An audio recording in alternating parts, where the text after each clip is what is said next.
Hey guys, good morning. तो कैसे हैं आप लोग? हम लोग उठ गए थे ससुराल जाने के लिए। तो यहाँ पर अरहान और फातिमा भी रेडी हो गए हैं। अब्बा बोले चलो तुम लोगों को मैं रिक्शा स्टैंड तक छोड़ दूँ। जाने से पहले दोनों भाई बहन ने मस्त एंजॉय आइसक्रीम किए हैं और सौलिया भी उतर गए हैं नीचे, ठीक है। और हम लोग यहाँ पे निकल गए थे रिक्शा स्टैंड के लिए।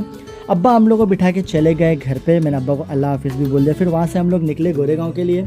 तो गोरेगांव में हम लोग को ट्रेन मिली नहीं, तो भाई हम लोग की ट्रेन बहुत लेट हो गई थी और सैलो को एक्सेलेटर से डर लगता है। तो मैं उनको बोला कि तुम सीढ़ी से आ जाओ, तो वो सीढ़ी से नीचे उतर गए थे। तो हम लोग ट्रेन में बैठ गए भाई और आराम से बैठ गए थे। फिर वहाँ से हम लोग चले गए सीधा CST और CST में हम लोग निकल गए हैं। ये देखो बड़ा वाला बैग लेके हम लोग आ गए। मैं आगे बढ़ रहा था, थोड़ा प्रॉब्लम हो रही वॉइस ओवर करने में। और यहाँ पर अपना जो है बैग स्कैन करा दिया मैंने, क्योंकि सेफ्टी बहुत ज़रूरी है। तो फिर वहाँ से सौलिया बैग लेके चले गए, बढ़ रहे थे आगे ट्रेन की तरफ। और हम लोग अपनी ट्रेन में बैठ गए। और यहाँ पर माशाल्लाह सौलिया एकदम मस्त चिल होकर बैठ रहे थे। अपने सीट नंबर पे भी हम लोग बैठ गए, मस्त एकदम मज़ा आ गई, ठीक है। लेकिन बैग इतना वज़न था, मैं ऊपर रखने की कोशिश कर रहा था तो रखने हुआ नहीं मुझे, तो नीचे मैंने एडजस्ट कर लिया। फिर हम लोग का खाना खाने का वक्त हो गया था, तो हम लोग खा रहे थे रोटी अंडे की भुर्जी। ये है तो अपनी ट्रेन की जो है ट्रेन स्टार्ट हो गई थी, तो मस्त खिड़की के पास बैठ के मज़े लिया मैंने।